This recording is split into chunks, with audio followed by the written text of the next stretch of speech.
안녕하십니까? 오늘부터 여러분들하고 매주 수요일 날 9시부터 10시 반까지 12번 만나 뵙게 될 유영준 약사입니다. 이번에 출간한 약사 유영준의 제멋대로 생리학을 여러분들하고 같이 강의할까 합니다.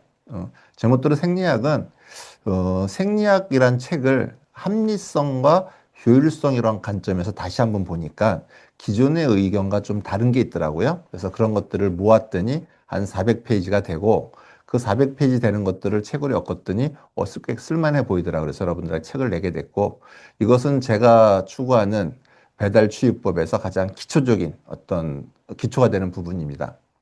여러분들은 제가 책도 쓰고 약대도 나오고 그러니까 되게 공부도 되게 열심히 했고 머리가 좋은 사람으로 생각을 해요. 근데 저는 사실은 공부를 되게 싫어했어요. 그래서 공부를 왜 하는지도 몰랐고 또 무엇을 위해서 하는지도 몰랐습니다. 근데 어느 순간인가 공부가 재밌었는데 그게 바로 이 생리학이었습니다.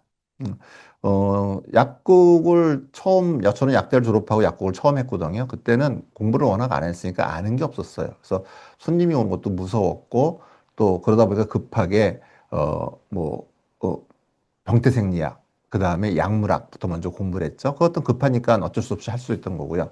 그 다음에 정말 중요한 인간의 가장 기본적인 생리활동을 알고 생리학을 공부해야 되는데 이거는 그때 당시 인체와 질병이라고 하는 한 1000페이지 정도 되는 책을 제가 선정을 했어요. 근데 제 성격에 하기 싫은 공부를 1000페이지를 공부한다는 건 사실은 쉽지 않은 거였고요. 또 그것도 공부하듯이 하려고 그러면 되게 집중력을 가져야 되는데 그게 안 되니까 6개월을 제가 어, 고민했습니다. 어떻게 하면 이 생리학 책을 재밌게 공부할 수 있을까를 공부한 끝에 6개월 정도만 생각난 게 있었어요. 인간이란 가장 진화가 잘 된 동물이다. 그 진화라는 건 어떻게 보면 돌연변인데 그것이 환경과 가장 잘 어울릴 때 그 개체 수가 늘어나니까 결국 진화를 잘한다는 거는 환경에 잘 적응한 것이다. 환경에 잘 적응한다는 것은 어떤 의미일까를 또 고민했어요. 그것들은 자기의 에너지를 외부 환경과 비교할 때 가장 합리적으로 또 효율적으로 활용한 것이겠다. 그래서 우리의 그 10가지 진화가 잘 된 그 이유가 합리성과 전 효율성이 있다고 생각을 해요. 그러면 다시 한번 생각할 때 생리학에도 이 합리성과 효율성이 있지 않을까 저는 생각을 했었습니다. 그리고 나서 책을 봤더니요. 책이 너무너무 재밌는 거예요. 세상에 이렇게 그냥 공부를 재밌게 하기는 이번이 처음이었던 것 같습니다. 음, 오늘은 좀, 음, 자, 그래서 이제 제멋대로 생리학에 보면 여러분들은 이제 지금 이제 진도가 나가는 건 어찌 보면 지금 여러분들한테 미리 배포해 드렸거나 아니면 또 무료로 들으신 분들은 그 배포를 안 했지만 필요하시면 다 배포해 드릴 그 책의 순서랑 똑같은 순서대로 내용도 아마 거의 비슷하거나 아니면 제가 조금 더 추가하는 거 있거나 좀 빠지는 것이 있을 거예요. 그래서 그렇게 아까처럼 그 합리성과 효율성 갖고 제가 공부를 했더니 자, 뭐냐면은 아까처럼 생리학 책이 그냥 단순한 암기 책이 아니라 오히려 탐정술보다 더 재밌는 책이 되더라고요. 논리성을 추구하고 분석을 해야 되고 이런 것들이 있었습니다. 또 하나는 뭐냐면 여러분들이 이제 저는 이제 제가 아까 그랬잖아요. 제가 생리학 책을 볼 때는 합리성과 효율성을 갖고 봤다고 봐니까 새로운 것이 보였거든요. 여러분들한테 숙제를 한번 내리겠습니다. 어떤 숙제를 할 거냐? 합리성과 효율성 다음에 제가 갖고 올 게 뭐냐면 차별성이에요. 그 객체가 다른 객체는 어떻게 차별성을 갖출 수 있을까? 두 번째는 현실성이에요. 그런 특징들이 현실적으로 가장 우월하게 나타날 수 있을까? 그래서 여러분들이 제가 합리성과 효율성 갖고 생리학책을 공부했다면 여러분들은 그것이 어떻게 차별성 갖고 어떻게 현실성을 갖는지 이렇게 공부하시면 더 좋을 것입니다. 이런 기준들을 세우면 여러분들 어떻게 되냐면요. 학습자에서 평가자가 돼요. 여러분들이 학생에서 교수님이 되는 거예요. 자, 여러분들이 이제 학습이라는 건 뭐냐면 방대한 양을 한 뭐 10분의 1로 줄여서 아니면 20분의 1로 줄여서 여러분들을 머릿속에 누워서 그 활용하는 거잖아요. 근데 평가자가 되면 그 평가의 그것이 정확지 않거나 그것이 풍부하지 않으면 여러분들이 자료를 찾게 돼요. 그리고 자료를 찾아서 뭔가를 결론 내게 되거든요. 그러면 공부하는 양은 제가 보니까 3배 정도 늘어납니다. 근데 속도는요, 10배 정도 빨라져요. 그래서 저는 그때 이렇게 공부해서 그 1000페이지 되는 책을 3개월 정도 만에 제일 처음 띄었던 것 같습니다. 그리고 지금까지 제가 보기에는 한 40번은 본 것 같아요. 아, 심심한데, TV 봐도 재미 볼 게 없고, 심심한데 뭘 할까 하면 저는 그 인체와 질병 책을 봤던 것 같아요. 제가 5년 전만 해도 한 20번 봤는데, 지금 또 보니까는, 물론 전체를 40번을 보지 않고요. 이렇게 그 부분 내가 계속 보게 되는 것들이 한 40분 보게 되는 것 같습니다. 그래서 여러분들은 어떻게 된다? 숙제는 뭐냐면 여러분들이 생리학 책을 차별성과 현실성까지 더해서 다시 한번 보시면 여러분들은 제가 본 것보다 훨씬 더 많이 볼 수 있을 것입니다. 자, 생리학 공부하다 보니까 아까처럼 생리학에서 합리성과 효율성을 찾았어요. 이거는 아까 여기. 자, 두 번째는 뭐냐면 거기 나와 있는 실험의 사실은 맞지만 그 해석이 꼭 맞을 수도 있고 틀릴 수도 있어요. 예를 들어 자가면역 질환이다 그러면 여러분들이 어떻게 되냐? 자가면역 질환의 정의는 사실은 거기 염증이 있는데 거기에서 뭐냐면 세균도 안 나오고 진균도 안 나오고 원충도 안 나오니까 사실은 뭐냐면 염증의 원인은 모른다가 정답이에요.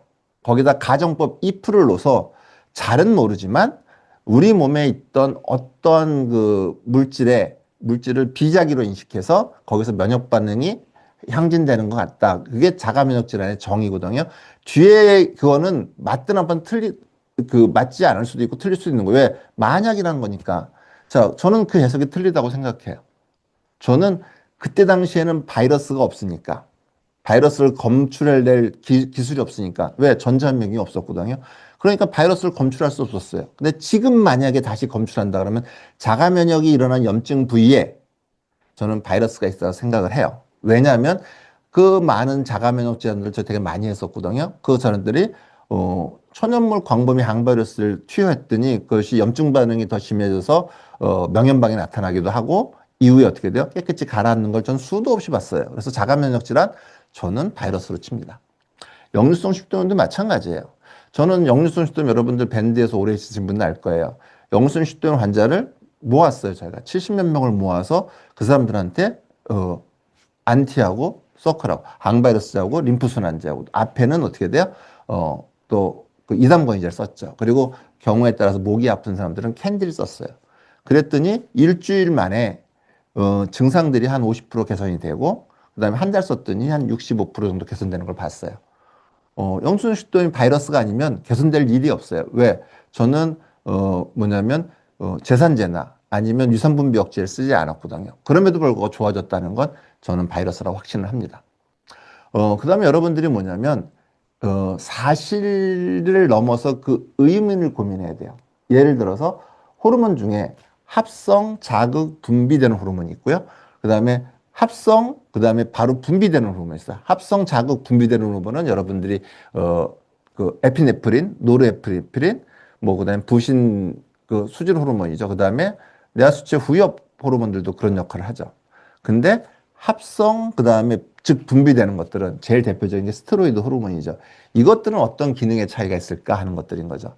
자, 스테로이드 호르몬들은 합성 즉 분비돼서 혈중 농도가 그 호르몬의 기능을 나타내죠. 그래서 어떻게 돼요?